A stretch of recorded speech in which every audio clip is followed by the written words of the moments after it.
This is When the Circle Speaks. I am Lucas Williams, an Aboriginal man who spent 15 years of my life from 13 to 18 inside institutions. I know trauma because I lived it. Today I stand on the other side as the Director of Ghana Healing, leading trauma-informed practices across Australia and walking with communities through some of the darkest and most devastating events this country has seen. I am now researching traditional healing circles through my PhD, bringing culture and evidence together to change the way we heal. This podcast is raw, it is real, and it is a circle where professionals and lived experience voices come together to speak truth, share resilience, and show that healing is not only possible, it is powerful.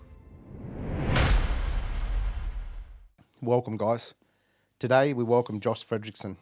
On the surface, Josh grew up with a normal upbringing on a farm just outside of Lismore, New South Wales, excelling in sports and athletes, especially soccer. But from a young age, he found himself drawn to troubled and gravitating towards people who were also struggling.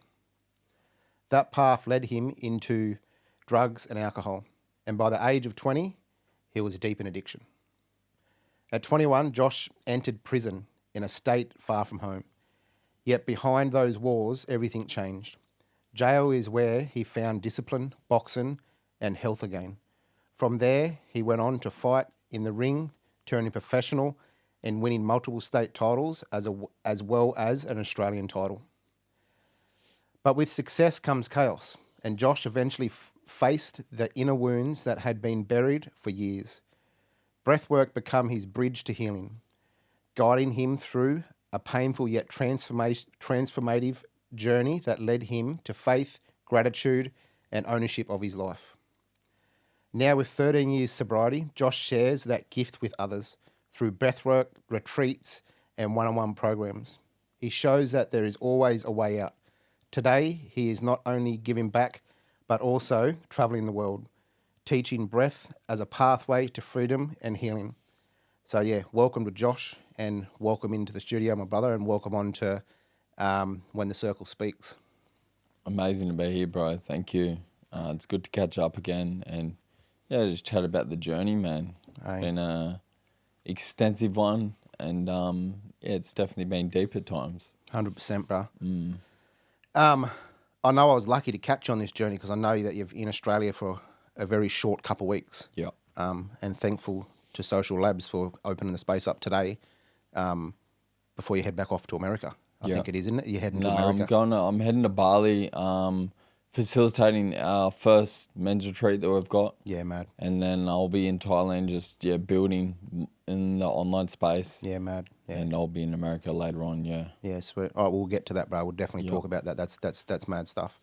Anyway, bro, where'd you travel from today? You know, where you been kicking it while you've been on the Gold Coast? I'm in Robina at the moment, but I've just been just seeing friends and family. Yeah. Spending quality time with people that I love, that I care for. Yeah. Because I probably won't be around for much. Yeah. So just spending quality time with them, catching up, doing some breath. Sure. I held a breath workshop at my old gym. Sure.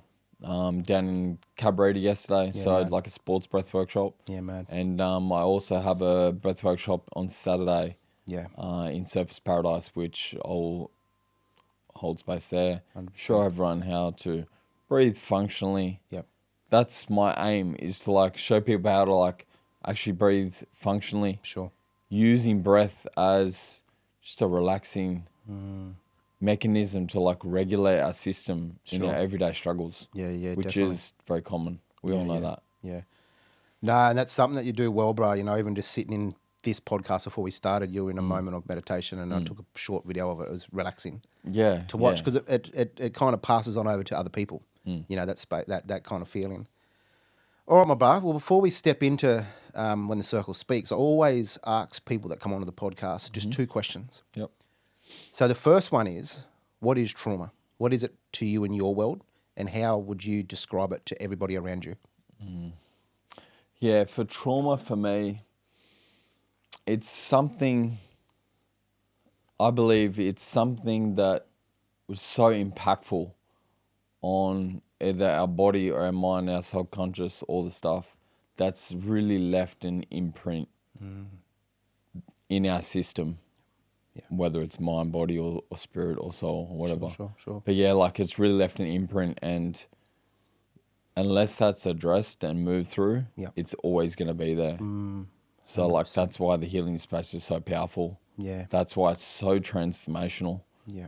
And with the healing, you can move away from that. Yeah, 100%, which is crazy. Right. But when you're in the space before actually being able to do the healing, it's tricky, man. That trauma like replays in your life many, many, many times. Replays. I like that Just version, mirrors back to us all the time. Yeah, mirrors back. When you just said the word imprint, your description of trauma, the other week we had Muzz on here and he talked about trauma, but you just talked about the imprint on our bodies, and it makes me think like the neuro pathways in our brain. If that gets such an imprint on the brain, and we don't do the work with it that we need to do, that then turns into something much deeper. Would you agree with that? Yeah, 100%. I would agree. Yeah, like that creates a deep wound that we don't even really know what it is, because a lot of the time these trauma-based things, these trauma-based events happen when we're quite young. Yeah, like in the end, we're a small child, and like this big thing happened in our small world at that time, and like yes, as an adult, it might not seem like a big thing, but you're a small child. Like anything's massive when you're a child. If you remember back when you were a kid, looking at big schools or playgrounds, and everything was massive. Yep. When you're an adult and you go back and visit, it's nothing. So like small events as an adult, for a small child, very, very damaging. True. So that's where the imprints come, and like that's where all the sticky situations are created. Definitely, bro. Nice, bro. Thanks for that description. Question number 2 before we move on in is, what is healing? What is it to you? And how would you describe that to people around you? Healing, it's obviously a journey. You know, you definitely can't do it all at once. It comes in stages. But yeah, like taking complete ownership of everything in your life is a real, real good way to understand, like, what's the best way to describe this? Taking complete ownership of everything. Then after ownership, then you can look at it and start to move through the healing journey through that. Because like in the end, no matter what it was, whether we allowed it or we created it,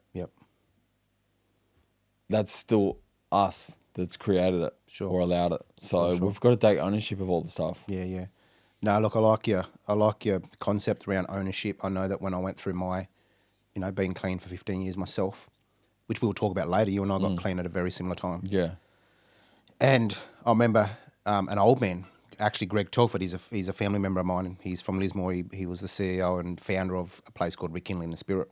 So kind of where you lived, back in the day. He'd always talk to me about ownership, and I never got it. I always wanted to blame the world. I never got what ownership meant, So when you say ownership to me now, I get it. It's been a lot of years to understand it, but I know what ownership means. I know what that means in the world of healing. Ownership, it's a big pivotal place in the journey in yourself. Yeah, for sure. Once you can take ownership of it all, then you know what you can do. 100%, bro. 100%. That's the start. Yeah, definitely. All right, my bro. Well, I'm wondering what fascinates me about your story, and because I know you well, I've known you for a lot of years. I've known you for a lot of years. Yeah. And the thing that always struck me, and even the stuff that we talk about today, is your description of growing up in a childhood that was completely normal and somewhat quite different to what someone else might describe was a messy life. Yeah.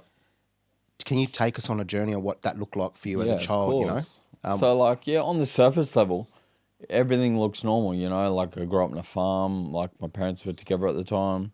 I had siblings.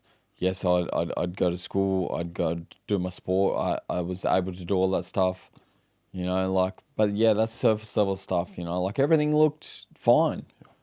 But everyone's got a story, and everyone's got, as a child, everyone's got ways they think the world should be, or the way you think someone should be around you. When you're an infant, you don't really understand Sure. the world yet. Yep. So, yeah, on the surface of it was fine, but there was definitely some deeper stuff that I had to work through later on. Sure. Yeah. Yeah. Okay. And if we were to think about that deeper stuff underneath the surface, what did that look like that you learnt later on in life, that you can now understand from a childhood? For those out there that might think that they're living in a childhood or a life, they come up through a life that was free from, not so good things. And then, I think we're sitting talking today, and you talked about how, well, I thought I grew up in a really good childhood, but there was some things there. Explain that to us, bro. Yeah, just like small things, like things like disconnection in the family. Yeah, sure. And disconnection of love from your obviously your mother and your father. Disconnection in their relationship, which then caused disconnection with us as children. Aye. And it's like they're almost on autopilot. So you never really get the deep love that you sort of want as a child. Yeah. And that can be very impactful over time. It can be very impactful over time. Sure. And I believe there was definitely a resentment almost in my parents towards each other. Okay. Probably from a young age or whatever. Yeah. Through their struggles. True. Because in the end, everyone's got their own stuff they're dealing with. Yep. Unless it's like worked through. So yeah, through that resentment towards them, like obviously it felt like there was resentment towards definitely me Okay. as a child. So I felt a lot of resentment was towards me, because possibly that was a thing that created an uneasy life for their life. And then I was the one there just wanting just like a small child, just wanting love and just wanting a hug and just wanting love from my mother and father. Yep. But they couldn't give it to me because they're resenting each other. Aye. But then that resentment was also splashed onto me as well, True, brother. Okay. That's a. I didn't know that. About your younger childhood. And I'm guessing because you've got a twin brother. And I'm guessing I don't know. What did they have a similar experience as you? That you know Yeah, of? look, I'm sure he would have had a similar experience, but like he's not open to speak about that. Isn't he? I'm open to speak about this, and the only way I can see this now is because I've peeled back all the layers. Aye. And I've got to my childhood, and I actually can start remembering my childhood. Sure. When I first started the healing journey, no, I couldn't. Yeah. And a lot of people can't, because our subconscious has a way to like save us from that. So that will just like block off these traumatic events in our life, so that we never have to see them and feel them again, because they're so fucking painful. Hey, bro. Yeah. So like, at the start of the healing journey, I didn't notice these. It was more like blaming certain things, being a victim, all that sort of stuff. But that was the start of it. That's what opened me up to more, which was beautiful. Yeah. So I believe, at the start of it, like at the start of the healing journey, you sort of do blame people, because you're not at that ownership stage, yeah? Yeah, true. But like after I sat with myself a lot, and started really diving into it and getting deeper and peeling back the layers and find out all the stories behind all that stuff. Yeah, like I started to experience all my childhood stuff and that, and like, it was definitely a lot more than I thought. Sure. That's what took me on such That's cool. a deep, long healing journey. Yeah, you know? yeah. It's interesting you mention looking for that connection that you seem to think wasn't there when you were young. Yeah. I don't know if you know this dude. His name's Professor Gaber Mate, and he says the opposite to connection is addiction, and the opposite to addiction is connection. And it's just interesting that you talk about. Well, there you go. Yeah, how's that sit with you, bruh? Because Yeah. Well, that's like hand in hand, yeah. Like, that's what I felt like. I never had connection, so yeah, I was always looking to fill that place in my life which of course led to, crime, doing the wrong thing, and then, heavy addiction, Sure. you know? So, Yeah. it's like very interesting, actually. Yeah. Look him up. Very. He's amazing. Number one in the world. Absolutely amazing man. And he also says to find sobriety, basically, to find healing, we must find connection. And that's something that you will talk about later, but you're definitely on that journey 100% for the last 15 years. Definitely. And then, like, the biggest thing we can find is connection with ourselves. Yeah, with self. With self. Aye. That's the biggest thing we can find, because so many people are so disconnected from self. Yep. And they're looking for their partner, their dog, their work, their sport, which I've done like a lot of. 100%. Like all the stuff to fill that spot. Yep. Because you don't have a connection to yourself, because you're so disconnected from the shit life that you've had. True. You know? Yeah. But that's okay. We've all had shit life. It's okay. Yeah. You know, eventually when you're ready, you take ownership and you move through the stuff. Yeah, true. And life can be fucking beautiful on the other Ownership, side you've of it. used that word so many times today. Yeah, It's so cool. Yeah. I don't know. It's funny because we had Muzz, like I said, in here a couple of weeks or a week ago, at the start of the week. And one thing he talked about is he could never take ownership. But when he learnt to do it, there it was. There was the answer. It's power, man. And he used to blame everybody. And I heard you say before that you blamed people. Of course. And we were talking before here, we're having a feed. And I remember you talked about, I think it was blaming your dad. Yeah. What was happening there, bro? What do you mean? I think it was probably just the easy scapegoat, you know? Yep. Because my life wasn't the way I wanted it, and I wasn't willing to take ownership because I wasn't there yet. The male role model in the family is the easy person to blame for myself. But also, I found later, after going through my journey as well, I was always trying to protect my mother because I had such deep love for her and that. Sure. But actually deep trauma. But I never really realized the fucking depth of it until I really started like sitting with myself a lot. And I got to it all later. But like, so I was always protecting her. Sure. Because I'd blocked off, like I said, when these trauma-based events, you block off to them. Yep. So I never remembered my childhood stuff that I had with my mother. Sure. And so I'd only remembered her as an adult. Yeah. And Wow. when I was addicted, when I was in drug addiction, when I was doing crime, when I was in jail, when I was in jail. Yep. Sorry, I never went back. But yeah. True. Yeah. I broke the fucking cycle. But yes. And we're going to talk about that. Correct. So yeah, like all of it. Yeah. I can never do wrong in my mum's eyes as an adult. As an adult, I was always her boy, and she always loved me and always open arms. But behind the scenes of that, and eventually when I got to that through the healing journey, there was so much fucking shit around that. Was there? That was so hurtful. Yep. Like it's actually pretty crazy. Can you talk to us about it? Yeah, of course. Yeah. Like I feel that she's like, I don't know, like this is something I've come with. Yep. So obviously we've got two parents. Sure. Each have their own role in our life and all that sort of stuff. But yeah, like I feel we have like a real soul contract with one to like learn lessons and just like go through whatever it is. And for me, I felt it was my mother. And like I remember when I was young, when I was young, I remember like just obviously there was two of us, we were twins, sure, running around, going everywhere. But like I remember like this multiple times, but this one time which really imprinted, this was the trauma-based thing that solidified in my program, in my system. Yep. And I was like crying, something happened. And I was bursting out crying, and all I wanted to do was run up to my mother, get a hug, get some love. Yep. So I ran up to her, just bursting my eyes out, like I would have been probably 3. Sure. And ran up like screaming, just like wanting some love from my mum.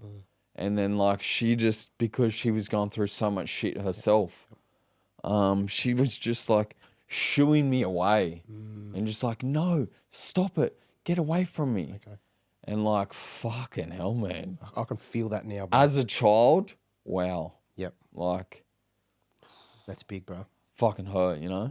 As a child, like, all you want is to come to your mum and just, like, Hey. get a big hug and just some love. I got cold shivers. And it's just like, get away from me. Yep. Get away from me. No. And I just, like, obviously just, yeah, crying fucking hysterically. And, yeah, it was brutal, man. Yeah. It's fucking brutal. But, like, that took me, like, years of peeling back, unraveling to be able to get to that. Yeah. So it wasn't like it was in the. It wasn't. That It wasn't wasn't in the the- prefrontal cortex. Nowhere near it. It Nowhere wasn't. near it. Yeah, it wasn't in No, your no, thinking no. brain. It was stuck down deep. And that just like, that didn't even come by me thinking or sitting and meditating with myself. And like, because a lot of the healing journey, that's what I did. I sort of sat with myself and just like sort of unravel and just dig deeper and just like sort of just feel around and see what's there. See what stories are connected, what emotions, what feelings are connected, what's the scenario look like, all the stuff. And then eventually, yeah, like that just come to me one day. Like, yes, not in the prefrontal. Sure. It just come to me one day and Did I it? was like, wow. Yep. Wow. And I was like, that's fucking, and it was so vivid. So like, obviously it's an imprint, but it was so vivid. And I just felt my little child, my little man, like my little inner boy. Beautiful, bro. And like, yeah, bro, in that moment, like very, very hurt, you know? Yeah. And I actually had a fucking another crazy experience in America, actually, this time when I was over there. Yep. Fuck, this was wild. I was meditating. I went to Mount Shasta, like magical mountain range. I went just hiking in that just by myself, and the trail got like stopped, and I was like, fuck that, I want to go higher. So I just ventured up, and I ended up sitting up the top after like hiking for hours. Yep. And I just sat there and had a meditation and that, and like this real crazy download and just like visualization come to me, and it was like me observing myself in the womb. Yeah. Oh, wow. And feeling myself in the womb, but then like observing and feeling the situation like outside the womb, and it was my mother and my father arguing, and it was I feel that it was like obviously my mother probably telling my father that, hey, well, like I'm pregnant, I've got twins. Sure. And like I felt, that's where I'm talking about the resentment. Yeah. I felt like that deep resentment. Obviously it was towards each other, but I felt it imprinted on me because I was in my mother's womb, and so was my 100%. twin. So I guarantee he's got it. 100%. But yeah, like I felt the deep resentment towards each other, and it's almost a resentment towards us because yes, they've got to now provide for 2 more kids after we're having 2. Yeah. So my dad, like, he just shut off, Sure. went and like just worked all the time, Yeah. shut off emotionally. Yes, he was always there, always provided. Amazing man. Like, yes, he provided. He's awesome. Good on him. Yep. But yeah, like I felt it was offline, you know, Yeah, so to speak. offline, I like it, And my mother, same thing. Like there was always like a quiet resentment towards themselves. They would definitely argue a bit, but like they never try to do too much in front of us. But yeah, you could like as a child, you can fucking feel it, man. 100%. Like you're so intuitive as a child, you can feel the tenseness. Yeah. And the shit. Yeah. Just like sitting there as a layer. Yeah. As soon as you walk in the home, you're just like, oh, it's not good, you know? Yeah, definitely. So yeah, there was like, that's what I experienced when I was meditating. Yeah. Me in the fucking womb, experiencing this and feeling all the emotions and all the stories. And that's where I felt like, yeah, the deep resentment begun. And I was like, wow. Yeah, wow. It's interesting you talked about the imprint. I think you used the words of imprint in the body, and then you talked about your dad being offline. Yeah. I quite often talk about how trauma is kind of downloaded on the body. Yeah, correct. And when it's downloaded, it becomes our automatic response system, like our computer system. And if we go on in life, you know, and not doing nothing about it, well, the things that have downloaded will eventually be ejected outwards. Correct. And it strikes me that so many people don't understand that, you know. But obviously, we need more information and more education in Australia, across the world, so people can understand this. Bring awareness to it, correct. Bring awareness. Yeah. But when you talked about, for a moment there, you talked about being in the space as a young kid you feel it. Parents think that, me as a parent, even today, I think that sometimes my kids Yeah. don't feel that. But if you think about it from that concept of downloading an energetic energy, there's energetic energy happening in a space that is it's just there. Kids feel that stuff. It's not something that they don't feel. No. Because we are very prime examples of what that looks like. Because I went through similar stuff, Yeah. So I like that description that you're talking about, brah, because for the audience to think about, that this stuff is taking place in the body. It is energy, and that energy plays outwards. And our little babies, they subtract that, Yes, man. All right, brah. So that's some big stuff, For honest to God, I've known you for, I don't know, 20 years, whatever it is, 15. I didn't realise that was your childhood. I did really believe that you just had this childhood that Yeah, man. I believe that. On the surface level, yeah, going to do the sport, achieving things in the sport, doing all this, living on a farm, like, so to speak, freedom on a farm and that, like, yeah, fuck, it's so different. Yeah. Like, realistically, manual labour as a child, fucking 8 years old, like, slaving around, picking up rocks and all this and that, like, it's crazy. And doing all the stuff, Yeah. So, like, literally, it was all that. Yeah. Soccer and sports and all that. Realistically, that was through trauma as well. Like, as a child, I only got seen and heard because, offline, like, they were, like, I couldn't get the love that I required off my parents. The only time I could was when I performed in sports. Okay. Yeah. That was where my fucking dream come from. Wow. I wanted to be a professional athlete.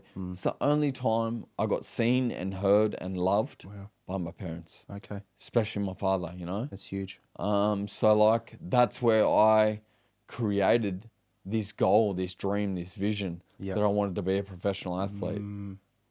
And, like, yes, I took a fucking massive turn around that.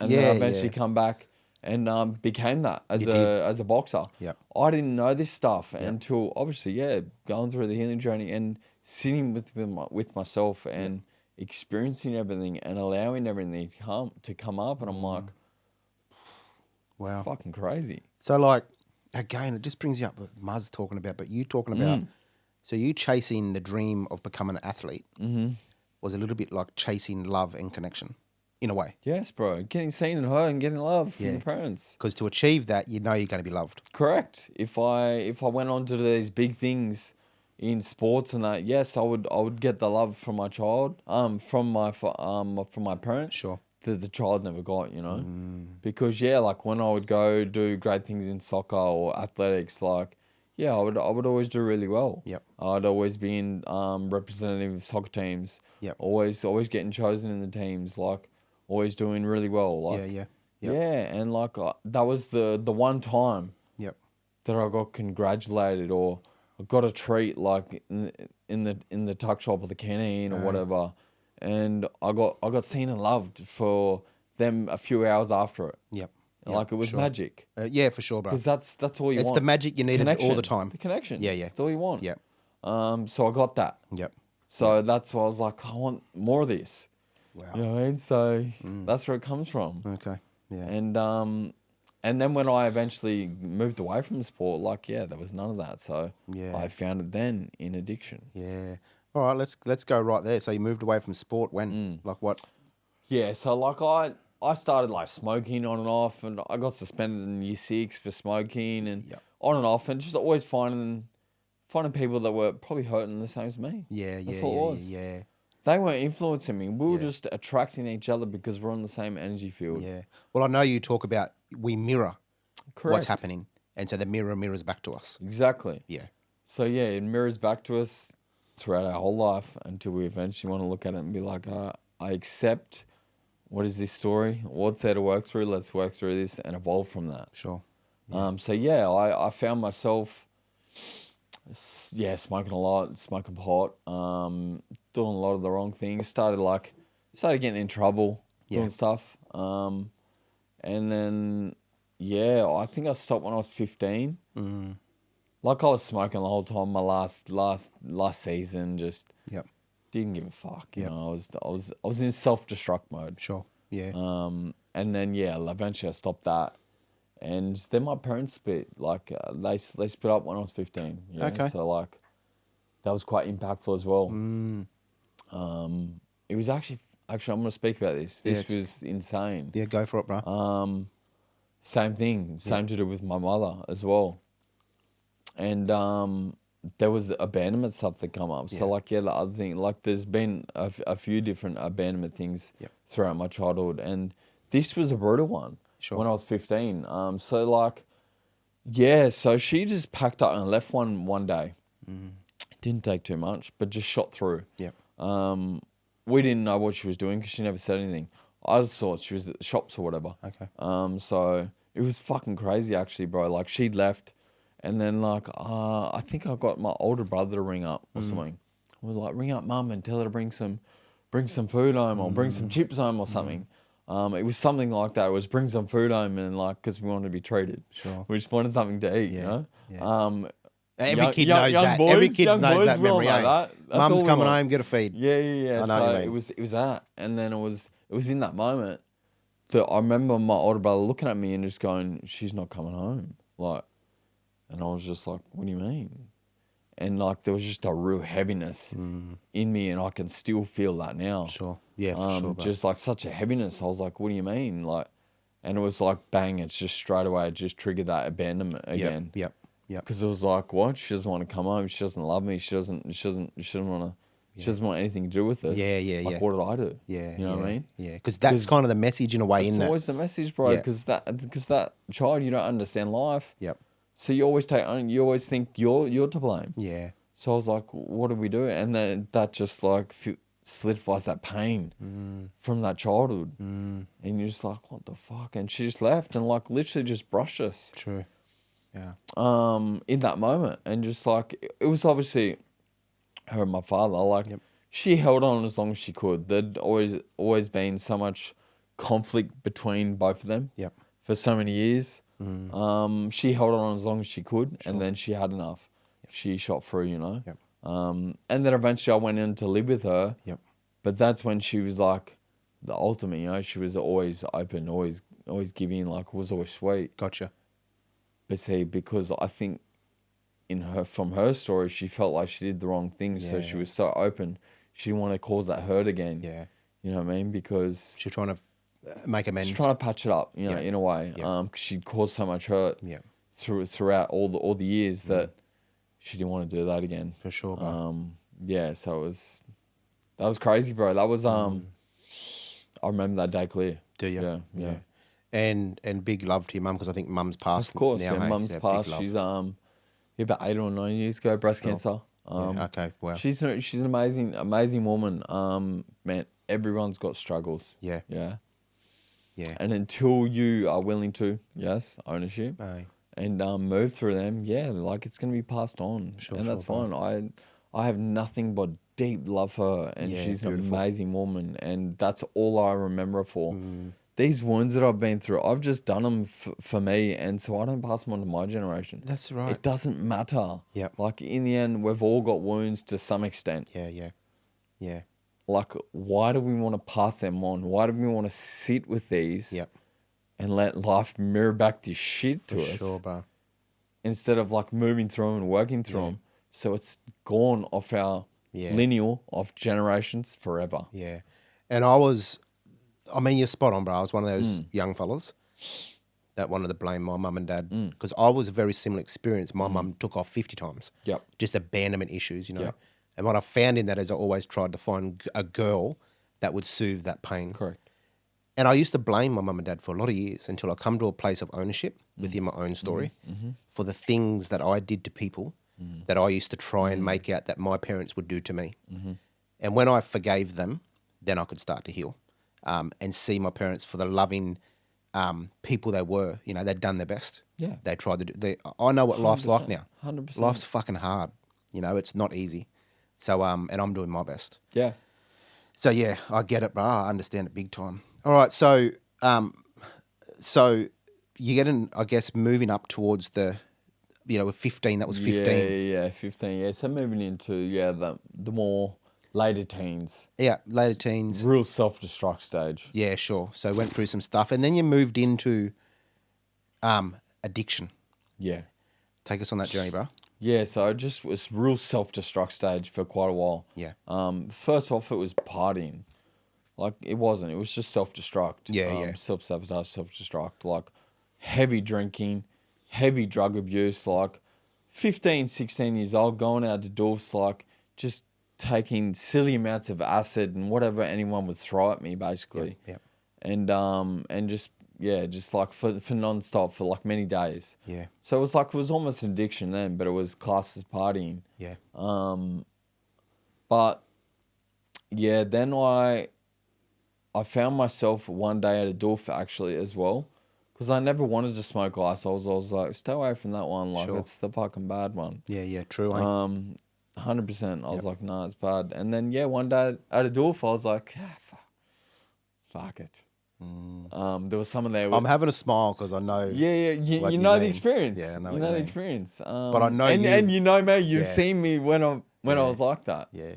And it's a completely different person who I am now. Completely different. That's why it's nice to have this conversation with you, because you actually know the whole dynamic. Yeah. 100%. So yeah, you've experienced it all. So it's very cool. Yeah. So yeah, like one day at the doof, someone had smokable like we knew, and I was like, "Fuck it, let's." I went and chatted to my brother and Jubsy. Yeah, Chubsy, who was Miko, like we used to. Sending love to the Chubsy. I'm sure you'll have a listen to this. Yeah, so I was like, "Fuck it, let's get some smokable." Yeah. And then we're all in, and we're like, "Fuck it, let's do it." Wow. And then that was it, bro. Like, we smoked, got some, went to the little crack van. Yep. Crack van, is that what it... No, it's not. But like, it always is. Yeah, it is. Yeah. Like, you're smoking the gear. Like, it's a little shithole. Yeah. Like, wherever you are, it's a shithole, I swear. Yeah, it is. It is. It's fucking dirty. It's grimy. It's dark energy. True, it's isn't not it? nice. Yeah. So yeah, we went. I like how you say that, brah, because you know it is like we might be having a bit of a laugh here as we're moving. Yes. But it's shit. Bro, I get it. And like, the only reason I'm laughing and having a giggle, and both of us are, is because we've been there. We've experienced it all. Yep. But we've moved away from it as well. And like, it's okay to be in that place. Yeah. Because everyone's got different stages and different chapters of their life. And that's okay. Yeah. And like, we can relate with all them chapters because we have been there so deeply as well. Yep. So yeah, that's the only reason why I'm sort of having a little giggle over it. Yeah. So yeah, smoked. Man, I think I was up for like 2 or 3 days. Yep. And that became, actually, I think it was 5. Yep. No, it was 5. Wow. Yeah, it was 5. Yeah. And then actually that became like a partying habit. Was it? And it was like, literally was like, actually I tried to not do it for a little bit, and then I did it again, tried not to do it for a bit and did it again. And then like all of a sudden it just became like every duel for every weekend we get it. Yeah. And we do 5 days. Aye. And then we sleep for 2. Yeah, sure. Then we do 5 days, then we sleep for 2. Yep. Soon enough. It's interesting, you know, I say to my oldest son that's how it starts. You know, it starts just whatever, then it moves to a little, and then it moves socially acceptable thing between your group. Yeah. And yourself. 100%. You're lying to yourself, but it is. Yeah. So before we move forward, I have another question. What do you think's taken place in the brain or the body, whatever, however you hear that, for you to move in the direction for drugs? Like, what's happening? Why do we go that way, do you think? For me, it was, man, I had such deep, low self-worth, such shame for me, for who I was. Yeah. And I didn't have that connection with anyone if I wasn't induced. Yeah. So like So I didn't have that connection with anyone if it wasn't induced. If I wasn't induced, as in under the influence of drugs. Okay. Yeah, righto. Yeah, so like the only people I surrounded myself with was people who were on the same hurt, same journey. Yep. That's what we would do to feel that. I would do that to feel that connection with the drug, and with myself, and then with others. So it comes back to the connection again. Yeah. Okay. And it was like connection, and then I was self-destructing. Yep. Out of my low self-worth and my shame to be to be a person that wasn't doing that. Yeah. You know? Yeah, for sure. All right, brother. So then you go into a darker world again, into a bigger world, Yeah, actually. yeah. Quite a big scene. And we don't, we hear these stories all the time. We don't have to dig deep. But can you give us a picture on what that looked like for people where, Josh come up in his childhood, dropped into this big scene before you went into and done quite a big sentence? Yeah.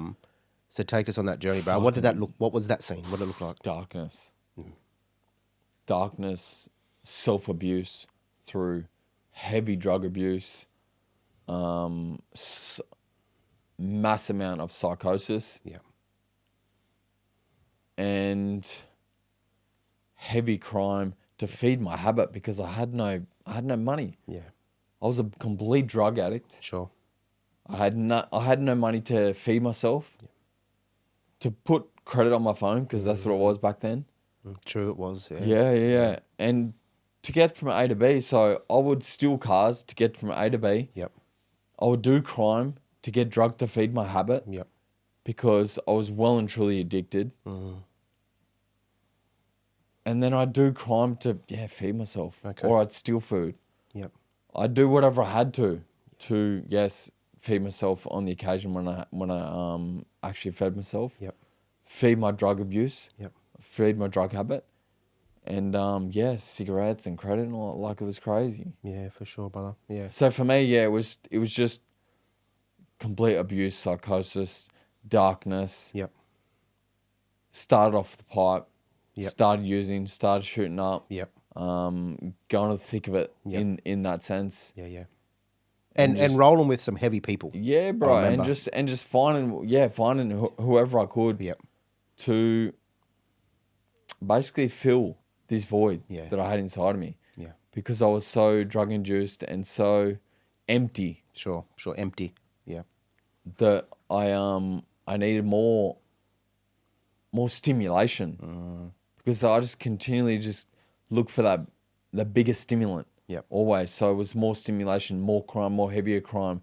Moves into heavier guys. Yeah. It moves into weapons, moves into guns, True. moves into violent crimes. Yep.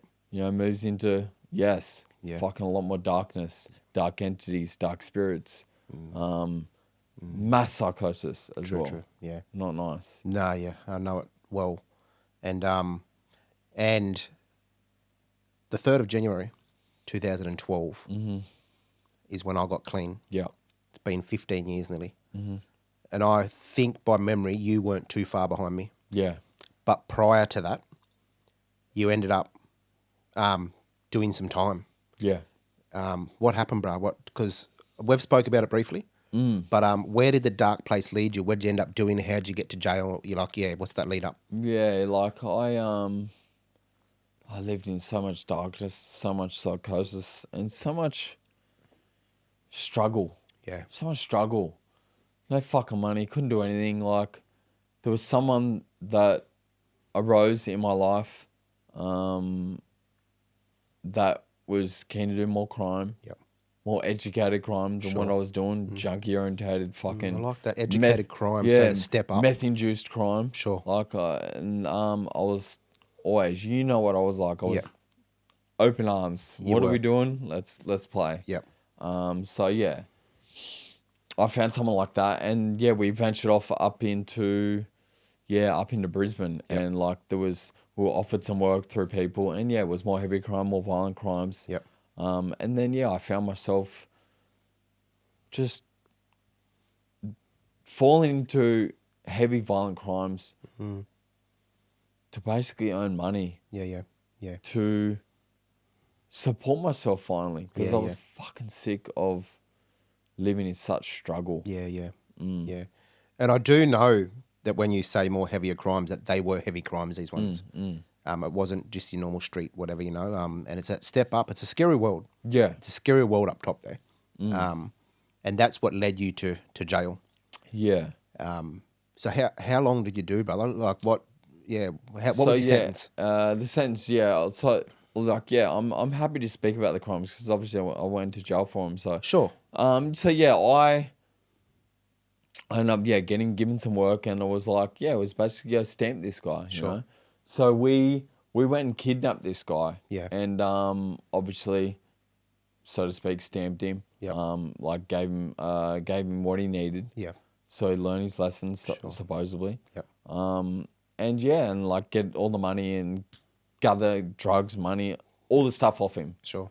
And then like literally like 2 weeks later, like just chopped through all the money, and we're like, fuck it, might as well do it again. Yeah, right. And it was like so stupid, looking back. Yep. But the whole world's stupid if you really look at it. It really is. And then just like my just like silliness. We were just like, yeah, let's do it. Yep. And then so went back 2 weeks later, did that. Yep. And then just went on to do other crimes or whatever I could. Yep. Given some more work. And like I ended up going to prison, kidnapping for ransom, many other violent crime offences. Sure. But I got eventually I got 7 years. I served 2.5. Sure. Yeah. Big whack. First offence, yeah. Big whack. And like I didn't know anyone in Queensland. So Yeah. it's completely new area for me. Sure. Yeah. And it's the same for me. I've done my time in Queensland, or some of my time. I've done 6 years here in Queensland. But that's where you found you'd never boxed. No. I want to transition here. We're gonna flip the script here. Yeah. You talk about being an athletic person when you're Yeah. young, and athletes and all so on. But you'd never boxed before, as a child. Is that right? No, I'd never boxed before. The one time I did was when I fucking had a big That's right. shot. Yeah. And we thought it'd be a good idea to get the pads out and have a smack. Yeah, I remember. That was the only time. Yeah. Before that, no. Yeah. Never. I'd never boxed. I'd always done soccer, or I'd just been athletic. Sure. Yeah. And it's in jail, through our yarns, Yeah. that you found the gloves and the pads, Yeah. and somebody that believed in you. Yeah. Tell us about it, bro. How did the transition take place? Yeah, like 'Cause I think transitions are really important, because transition means connection. yes. Yeah. Yeah, huge. And for me, it was purpose and passion. Purpose and passion. Okay. Finally, Sure. something to live for Yeah. that wasn't self-destructive. Yeah. Because I'd stopped the drug abuse, you know. Yeah. Like I knew I was going to go to jail eventually. All the youth boys like fucking done Nick, like always talked about pads and that. And I was like, yep, I'm going to learn how to fight when I go to jail. Yeah. Eventually I found someone that was willing to show me, you know. I did bits and pieces early on. And then eventually I found someone that wanted to just put some time into me in that. Yeah. And man, I just found myself entrenched in it, just like a little boy again. You know, I was a little boy again. I had something I was passionate about that wasn't destructive. Sure.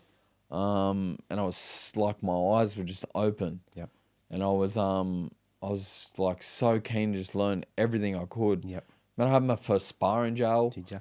I had my multiple first spars in jail. I know what they're like. They're good. Just in the yard, bro. I had my first spar in jail. Anyway, Which jail? R&R. R&R. Which unit? Which D1. D1. I know D1 well. And I sparred someone that he was fucking on a murder bullet. Yeah, true. You know what I mean? Like an adult, and he'd boxed before when he was younger. Yep. I'm just like this tiny little child from from Tregeagle. Tregeagle, yeah. Yeah, I'm you. this tiny D1, kid from, wow. You know, and then all of a sudden, yes, I'm my coach, Yep. if you want to call him that. He'd actually had a fight with this guy in a different unit. Sure. And then eventually they'd been put in the same unit, so it was very strange. But he was like, I spar him. Yep. And that's the guy he fought. Yeah, right. Like, he was doing it for him, Yep. so he could like see how he fights and all that. Sure. I assume. This is what I assume. Makes sense. Yeah. But he's like, just spear me and him. And then he's like, oh, you spar Al. Yep. I'm like, what? What do you mean? Yep. Like, I knew he'd boxed before. He was a fucking grown man. Yep. Yes, he was on some serious charges. I was like, oh, what do you mean? Yeah. And then he's like, nah, don't worry about it. And me, out of my like wounded self, I was like, nah, of course I will. And bang, went And up that's to what him. it's like in there. As a 100%, young fella, bro. right? You got to make a name for yourself. Have to, bro. Gotta step so up. like, yeah, I'm not gonna shy away and be this coward, so Sure. to speak, in a fucking man's jail. Sure. Yeah, So 100%. it was like, no, all right, let's go. Okay. So I went up to old mate and I was like, we'll have a spar. You know, it's hilarious. Like there was nothing else to say. I was Wow. like, "We can have a spar." Yep. Yeah. So eventually I sparred him, bro. Like it was fucking hilarious. That's cool, bro. You know, so that's like, yeah, that's my first spar Okay. ever in my Yeah. life. Did you have skill at that time? Bro, I shied away at the start, Yeah, yeah. and then I found myself. Okay, yeah. You know, definitely shied away at the start, getting punched and Yep. fucking doing all this, and then eventually I just stood and just exchanged, and I hit him a few times Yeah. and that, and I was just willing, Yeah, yeah, yeah. and like that's I'm asking where, these things for Yes. people that are listening because, you know, you went on to become yeah, a pretty good fighter, which Yeah. we're going to dive into. Yeah. It's an incredible story. Years later, I hadn't heard about you for years. You know, Yeah. we went on our own way. correct, And I hear this Australian champ, Josh Frederiksen. I'm like, that can't be Fredo. yeah, yeah, yeah, And it was you, Yeah. you know? yeah. So anyway, you're in there, your first spar. Yeah, so you're training. Yeah, and then like obviously shying away, and then I found myself like I was like, nah, stand, like Yeah. almost dig the feet in, Yep. and then I exchanged, got hit, Passion and exchanged, purpose. hit him, whatever, and then just like I was like, I'm built for this, Yeah, right. yeah, and then from then on, like I just went to I sparred other boys. Man, I've been dropped by people, Sure. even early on and that, like whatever, who gives a fuck? Yeah, yeah, yeah. But that's part of boxing, eh? It's part of boxing. Yeah, man. it's how you get better. Yes, correct. So like, it was funny, and then I just continued to spar and just always train. That was my discipline. That was my escape. Okay. That was my escape. That was filling my void. That was that was my purpose. That was my passion. Yep. Like that health and fitness. Sure. And the discipline and determination I had to just like get as fit, as strong, Yep. and as good a fight as I could. Yeah, yeah. Didn't know it was for boxing at that time. You didn't, but yeah, sure. I didn't know at that You time, didn't know. but that's what my aim was, and that's Yep. what my goal was. You know. So let's take it to when you did know. So you do your time. Obviously, you do your 2.5. Yeah. You get out. What do you got? 4.5 parole. Yeah. I'm guessing something like that. Yep. And so you start to train. I guess. What Yeah. happens? Yeah. So before I got out, one of my really good mates put me onto someone out here, and he was a promoter at the time and still is. And I went on to fight on his shows a lot, and he speared me into a gym. I went to a gym, wasn't really the right fit. Talked to him about it, and he speared me into another gym. And then that was Kingsley Boxing Stables at the time. Nick Midgley, who is still a really good friend of mine. Similar background, didn't do jail, but drug abuse, drug addiction. Found him, and we just related, man. Yeah. He was an older brother that I needed. Yeah. To guide me through. Connection. Connection, bro. Yeah. And it was like, it was someone to like fight with me. Yeah. Well. I'd fight for. And like through that So, connection. I don't know if this would be right to say. I'm just interested in you say that someone to fight with you. Did you feel like you ever had anyone to fight with you before? I don't think so, bro. You're like, I think a lot of people feel alone Yeah. in life. Yep. Taking back to connection, I think it's because we're not connected to ourselves. Aye. Yeah. Yeah. You know, and that's what I've found a lot now since taking myself through deep healing and finally coming back home to me. Like, realistically, I love having people around, but I don't have to. I sit by myself. I travel by myself. Sure. I do everything by myself. It yeah. does not matter. Yeah. Yeah. Yeah. Connected. But I never had that before. Sure. Yeah. And so like having someone there with me, Yep. beside me, especially in that sports, dangerous sport. Yeah. Yeah. Yeah. You want to have someone to go on a war with you. Yeah. Yeah. Yeah. So like it ignited so much more in me, and we went on from my first amateur fight, fighting very like a lot as an amateur, to then turn professional, and we went on to an Australian title. Wow.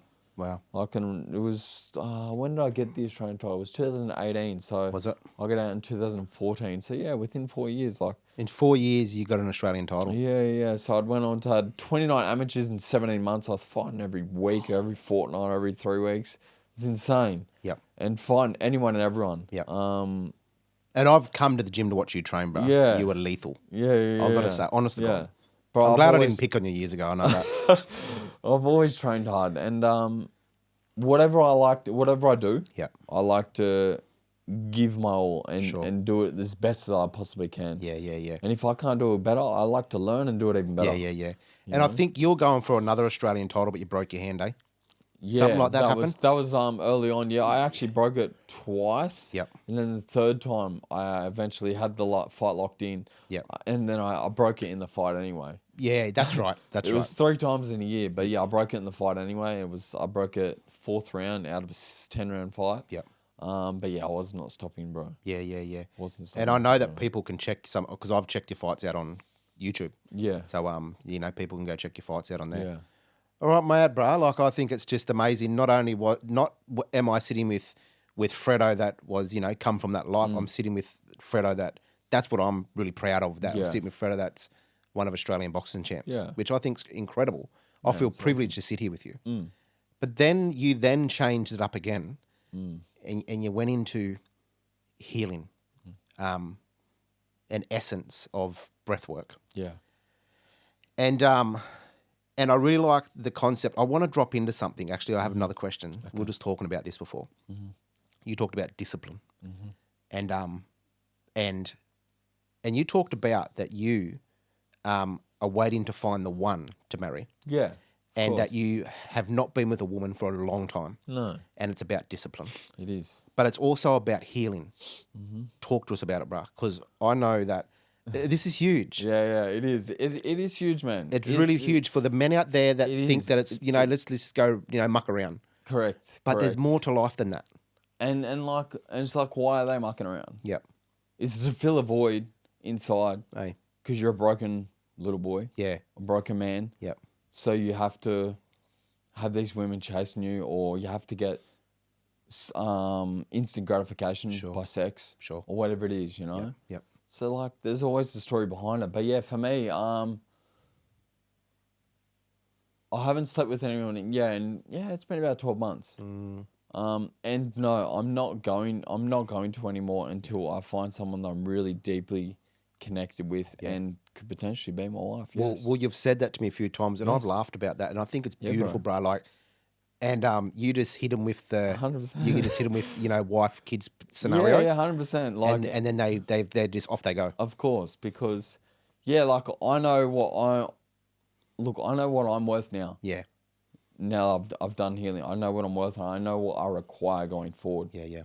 And if it's not an energetical match, Sure, with that person, yep, it's like almost instant. I know pretty quickly. Yeah, sure. And especially after a little bit of a chat, like you find out pretty quick. Yep.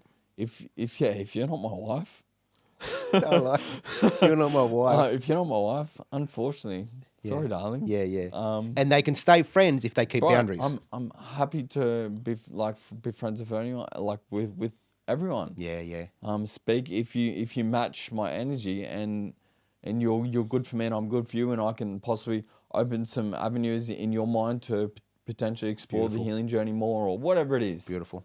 More than open, but yes, like I'll be very clear. If you don't match the energy, I will let them know, like, hey, sorry, you're not my wife. Sorry. Yeah. Because I don't want to hurt. Sure. A hurt young girl as well. Yeah. Because they're just that child as well. Yeah. 100%, bro. I don't want to hurt them and carry them on and drag them along. Yep. Like a lot of us broken boys do. Yeah. Sure. Because that's just the way it is. Yeah, that's but right. But yeah, I don't want to do that. So I'll be very clear. It may hurt at the time, but I would rather give them some instant hurt. Yeah. A little snap hurt. Yeah. Than drag someone on and like cause them some serious issues. Yeah. It's not nice. Yeah, definitely. Yeah. Yeah, that's and so beautiful, bro. Speaking about the women and why I don't do that. Yep. Like we're all energy. So you're like, if we're sleeping with every girl in the sea. Yep. Like, what energy are you absorbing? Sure. By doing that? Yep. Like, you don't know what stories they've been through. You don't know who they've slept with. Definitely. You don't know what trauma they're carrying. Yep. Like, why do you want that in your system? Yeah, for sure. Because then we have to work through that. Yeah, that's Once true. you realise that everything's energy and everything's past and given, fuck, you have to work through it then. So, like, no thanks. For me, no thanks. Sure. So, yeah, I'll just be disciplined, man. Like, I'm disciplined in my life in everything I do. Yep. And this is just another add-on. Yeah. So, bruh, breathwork. Yours is ancient breathwork. So you've told me. And what I've been watching you do More for sacred, a long time, yeah. sacred. I just love, sacred, traditional, you know. Talk to us about it, bro. Like, tell us about it. But not only just tell us about it, tell us what it does for you. Yeah, for me, that has been my bridge. What I said to you, when I mentioned it at the start, breath work for me has been my bridge to the deep healing that I couldn't get to. Okay. Because our subconscious creates this wall Sure. for us not to see the stuff. And like eventually because the real work happens outside the breath work. Yeah. This may give us answers or Okay. medicine or whatever it is. Sure. The real work happens outside of these experiences. Okay, beautiful. These experiences show us what's to potentially work through. Okay. Or if at times it can be the breakthrough and the release of that thing. But it's not where the deep work's done. Okay. The deep work is done outside of the ceremonies, the breath works, the meditation retreats, whatever it is. It's ongoing until it's ongoing forever. Yeah. But yeah, like for me, breath work has been the bridge. Yeah. And So like the breath works, it's like the match. yeah. It lights you up, and then once you leave that space, there's work to do. Correct. Yeah. Yeah. For me, I used it. It was almost the other way around, but it was like same analogy. Actually at the start of it, it was the match, Okay. and it was my dad wounds, Okay. and literally like this is the craziest thing. Like when I knew, because I was in the blame stage, my father, and I knew I had so much turmoil and chaos and getting pulled different days, different ways, and living different lives and being secretive and all the stuff. Yep. And it just got too much inside, and I was like, "Yep, I'm gonna finally address some stuff with the person I'm gonna blame." Sure. Yeah. Okay. And breathwork got introduced to me. Yep. And I went and did a session, and it was fucking heavy. Was it? And like I was breathing for a long time, but I was not stopping. Yep. I was adamant. I was disciplined, and Sure. I was like, I was gonna make sure I got to where I needed to. Yeah. And was this holotropic breath work? That was, yeah. That one was. Yeah. Yep. And just breathe, like I was breathing for a long period of time. And like, look, it was beautiful. Like, the guy that held space for me and facilitated it, and he was amazing. Like, we went and grounded. We like got in the right frame of mind. Like, I didn't eat for 2 days before it. Wow. Beautiful. Like I was in the best possible way you could be. Yep. Grounded, and then we went and did breath after like setting intentions, and that like it was amazing. So not eating, that was part of the preparation, was it? Yeah, because Getting so ready. then like because then there's nothing's blocking you. Yep. Like because food, especially caffeine, you Yep. don't want to consume caffeine before breath work. Yep. That's ideally the best thing. Yep. But yeah, like then there's nothing to alter. Yep. What could potentially come. You know, because that's just like it can potentially be a little bit of a blocker in that. 100%, bro. And then through that, a lot of breathing. Yeah. Because I didn't understand it then. I just thought you'd have to breathe real hard. Yeah, and yeah. that's what I did. Yeah. But yeah, like in that moment, I observed my father and myself as that small child. Okay. And yes, there was a disconnection between us as well.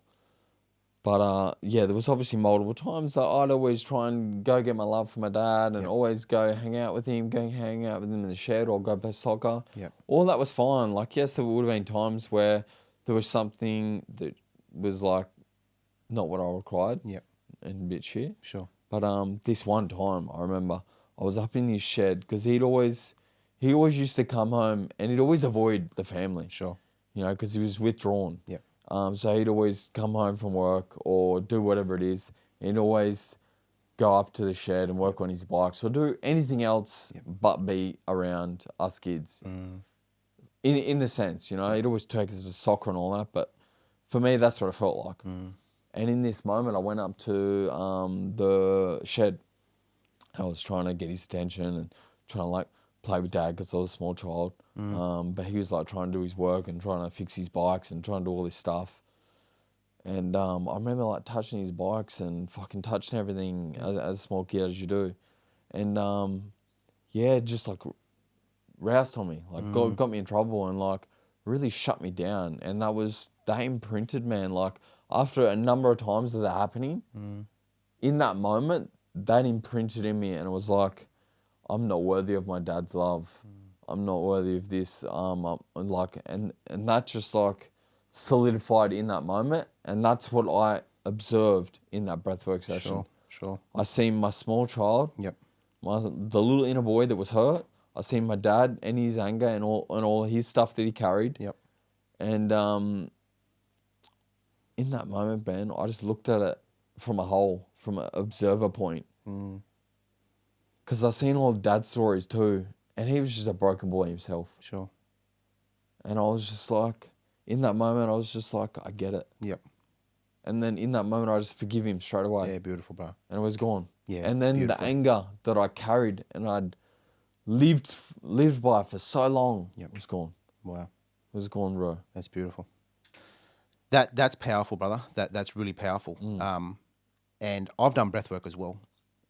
So I know what you speak. I know what you're meaning in that space, But you're not only just doing breath work, you've been doing this stuff for a long time. Yeah. It's just now that it's on social media now, but you've been doing this as a journey for a long time. Yeah. But not only that, you've got yourself to a point now where you're starting to do it with other people across the world. Just talk to us about that briefly, about what that looks like, what some of them things are going to be doing, and how can people find Josh? Yeah. Okay. Because I'm sure you're going to inspire people. I know that you're in Thailand. I know you're in Vegas. I know you're in America. You're in Australia. You're all over the shop. Yeah. Doing breath work. What's it look like, Brad? How do people get hold of you?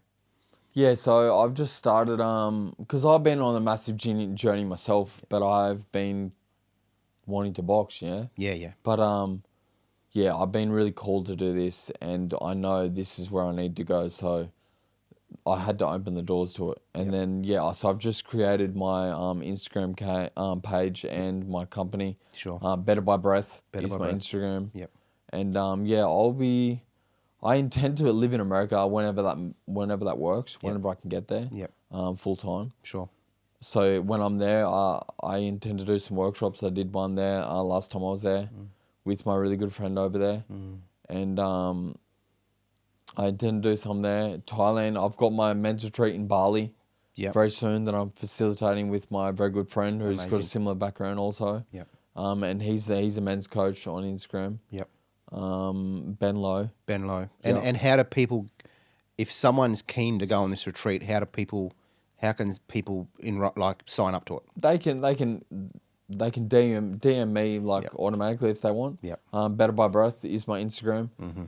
It's a navy logo with it's like 3 B's as my logo. Sure. So they'll find it. Yeah. They can always obviously do that. And then I've got a breath workshop this weekend, this Saturday. Yep. Whenever I'm in Australia, I would potentially do workshops. Sure. You got one in Surface this weekend, yeah? Yeah, I do. 11 o'clock in Surface. Yep.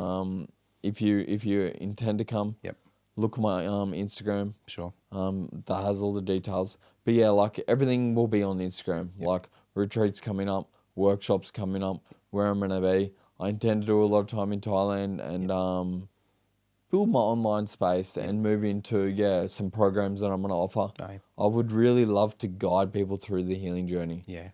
I really took myself through a deep, extensive journey myself. Yep. And I believe that I can definitely guide people through that if that's something they would like of me. Yeah. So just keep updated. Watch my Instagram. Yep. I will have everything coming forward on that. Yeah. I'll have programs. I'll have workshops where I am. I'll have upcoming retreats, and everything. All the information will be on there. Even just watch it. I've started speaking in the camera now. Yeah. So just watch it, and if you relate with it and you like it, give us a like, enjoy it, and reach out if you ever need. Also. Sure, bro. Yeah, look, brother. I think you're a beautiful. I was just sitting here thinking as you're speaking. And trauma never forgets. No. It always sits in the body. And I think you're a prime example of somebody that described that had a normal life to when you done the work, you realised there was things there. Yeah. So thanks for coming on to share that stuff, bro, and Yeah. to When the Circle Speaks. Yeah. I could imagine that you're going to help so many people out there just from that story, because so many people do believe at times that they do come from a life that didn't have trauma. Yeah. Trauma doesn't necessarily mean that it's something big and nasty. Correct. It can be as simple as not having connection. Yeah. So thanks for that, brother. Yeah. And I am absolutely honoured to call you a brother and a mate. Thank you, brother. We've done a lot of things together, and, Yeah. and I'm glad we're on the journey of sobriety together. Correct. You're a special man, and thanks for coming on the podcast, my brother. Thank you, bro. I appreciate it. And yeah, I can't wait to see what we both do, man, in the space, and just help as many as we can. Just bring the collective up, you know. And you are a cool dude. You're a very calm man. Thank you, brother. Okay, and I'm going to put up a little snippet. Obviously, before people see this, people will see this podcast, but before they see this podcast, they're going to see the snippet. Because I put it up today. You're doing some meditation in the chair before we started. Beautiful. It's very, very attractive. It's well and truly a part of my life. Like, I have nothing to hide from myself. I know myself well and truly every part of it. So I love sitting with myself, meditating, breathing, relaxing. For sure, bro. Unwinding my nervous system and regulating. For sure. Big love, bro. Big love. And guys, always please remember there's 1-800 RESPECT, there's 1300 YARN. Please reach out to any support lines if some of these conversations rise some emotions. There's lots of support out there. And if you need that support, please reach out. Also, you can DM me, send a message if you're in a place where you need some support, and I can help you get into the right places. Maybe, depending where you are. But big love, and thanks for watching along.